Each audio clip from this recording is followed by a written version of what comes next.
हमारी सेना का अपमान करने की हिम्मत हम जनता को दे सकते हैं? क्या हमारे सैनिकों के लात घूंस से हमारे सैनिकों पर थप्पड़ चलाने की हिम्मत इस मुल्क में जिहादियों की हो सकती है और सरकार उसको सहन कर लेगी? मैं यहां से कविता शुरू करना चाहता हूं। 2 लाइन तय करेंगी कि आप इस तेवर को सुनना चाहते हैं कि नहीं सुनना चाहते। 2 पंक्तियों में तय करना चाहता हूं। ये पाकिस्तानी गालों पर दिल्ली के चांटे होते। अगली पंक्ति तय करेगी, पूरा सदन उठेगा तो कविता आगे बढ़ाऊंगा, वरना बदल दूंगा। ये पाकिस्तानी गालों पर दिल्ली के चांटे होते, गर हमने 2 के बदले में 20 शीश काटे होते।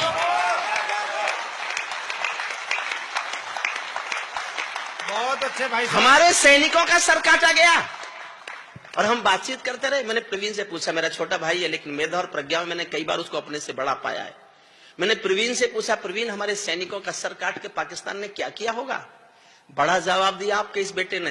तालियां प्रवीण शुक्ल के नाम पर उठाना। प्रवीण ने कहा, भाई साहब उसकी फौज कायर है। दुनिया में पहला उदाहरण है, बांग्लादेश के बनने के समय 91,000 फौजियों ने हथियार डाल दिए थे। इससे बड़ी कायर फौज दुनिया में कोई हो सकती है? उसकी फौज आज भी कायर है। वो शायद अपनी कायर फौज को दिखाना चाहता होगा कि बहादुर हिंदुस्तानी फौजी बेटे का सर होता कैसा है, जो कट तो सकता है, कभी झुक नहीं सकता।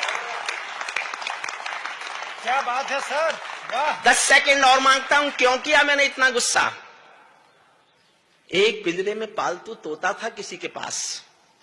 एक दिन मालिक ने तोते का खाना रखा और तोते से कहा कि मैं तेरा शाम तक का खाना रख के जा रहा हूं, मैं पड़ोसी गांव जा रहा हूं, तू खाना खा लेना। तोता बोलो, मालिक उस गांव में तो मेरे गुरु रहते हैं। मालिक बोला, तो क्या मैं क्या करूं? बोले, मेरे गुरु मिल जाए तो उनको मेरी राम राम तो बोल दोगे? मालिक ने कहा, मिल जाएगा तो बोल दूंगा। मालिक पड़ोसी गांव गया और जाके उसने पूछा, इस गांव में कोई मेरे पिंजरे के पालतू तोते का गुरु रहता है? एक बूढ़ा तोता आया, उसने कहा, हाँ मैं उसका गुरु हूं। तो मालिक ने कहा, मेरे पालतू तोते ने पिंजरे से तुझको राम राम भेजा है। बूढ़े तोते ने सुना और मर गया। मालिक लौट के आया, तोते ने पूछा, मेरे गुरु मिले? मालिक बोला, काय का तेरा गुरु? मैंने तेरी राम राम दी, वो तो सुनते ही मर गया। इतना सुनते ही पिंजरे का तोता भी मर गया। समझना साहब, बहुत मन चाहता हूं आपका आज। पिंजरे का तोता भी मर गया।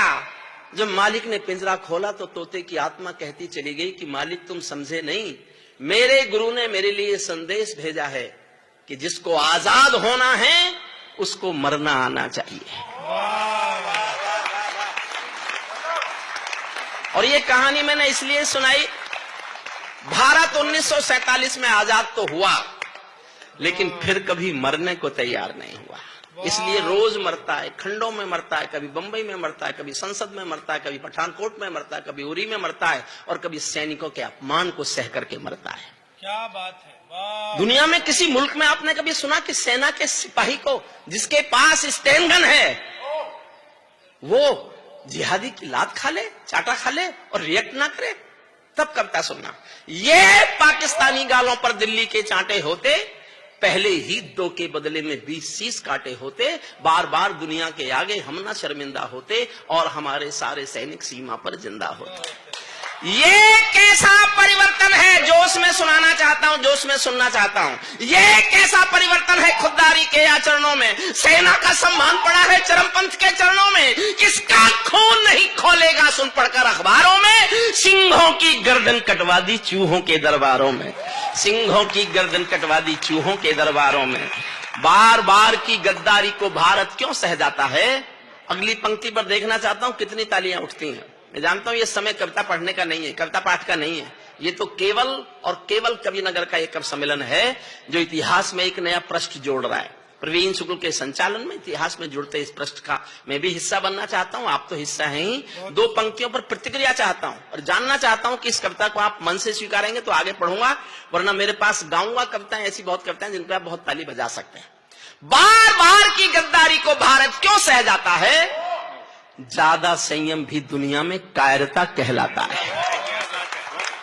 ज्यादा संयम भी दुनिया में कायरता कहलाता है। हमने 68 साल खो दिए श्वेत कपोत उड़ाने में, खूनी पंजों के गिद्धों को गायत्री समझाने में। भैंस के आगे बीन बजाना बहुत हो चुका, बंद करो। खुद को बिच्छू से कटवाना बहुत हो चुका, बंद करो। नाग फनी पर बेला चंपा कभी नहीं खिलने वाले, पत्थर की आंखों में आंसू कभी नहीं मिलने वाले। बहुत अच्छा। बंदूकों की गोली का उत्तर सद्भाव नहीं होता, हत्यारों के लिए हिंसा का प्रस्ताव नहीं होता, कोई विषधर कभी शांति के बीज नहीं बो सकता है, और भेड़िया शाकाहारी कभी नहीं हो सकता है, और भेड़िया शाकाहारी कभी नहीं हो सकता है। पीपल छाया मांग रहा था यूं की करके पेड़ों से।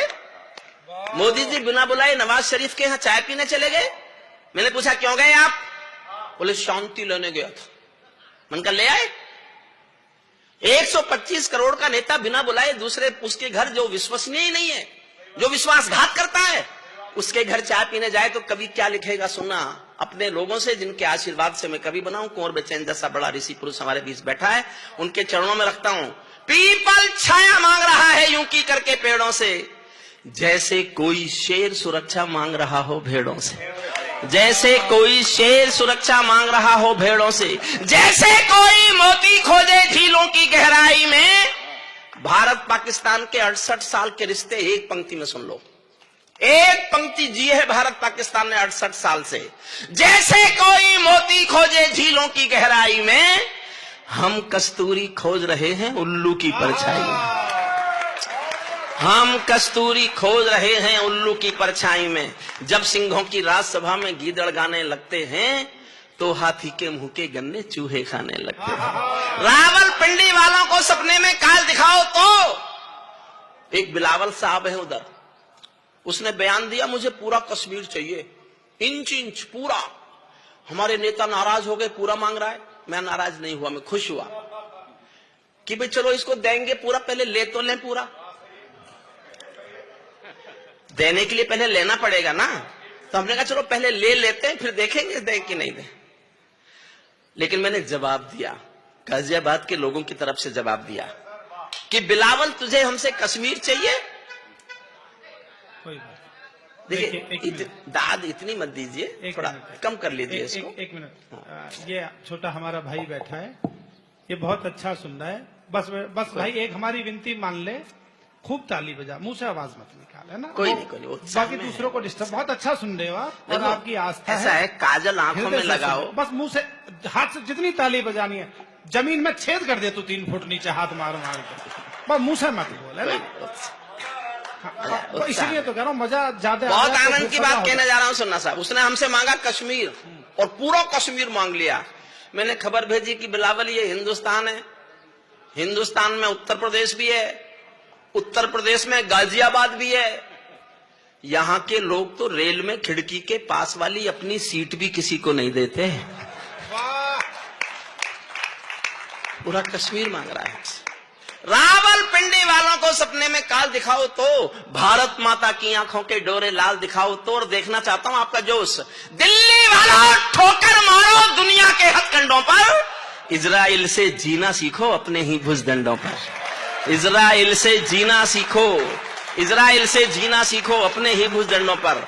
भारत माता का बंटवारा है जिनकी अभिलाषा में, वे समझेंगे अर्जुन के गांडीव धर्म की भाषा में। मैं 39 साल कानून का टीचर रहा हूं, कानून पढ़ाया मैंने 39 साल यूनिवर्सिटी में, लेकिन मैं ये भाषा आज तक नहीं बोला जो आज बोल रहा हूं गाजियाबाद में। आज शाम को 6 बजे से 7 बजे तक न्यूज नेशन ने मेरी इस कविता को टेलीकास्ट किया कश्मीर के संदर्भ में। आधे चैनल, आधे स्क्रीन पर कश्मीर की वो घटना थी जिसमें वो हमारे सिपाहियों को, हमारे सैनिकों को लात मार रहे थे, और आधी तरफ मेरी कविता सुनाई जा रही थी। वो हिस्सा सुनाता हूं मैं आपको।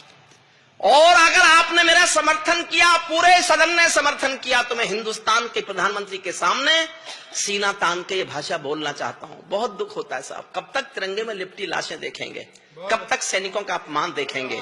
तब मैं 4 लाइन पढ़ता हूं, देखना चाहता हूं ये सदन कितना समर्थन करता है। भारत माता का बंटवारा है जिनकी अभिलाषा में, वे समझेंगे अर्जुन के गांडीव धर्म की भाषा में। फूल मन के कभी नहीं खिलते कायर पर पार्टी में, नेहरू जी के श्वेत कबूतर मरे पड़े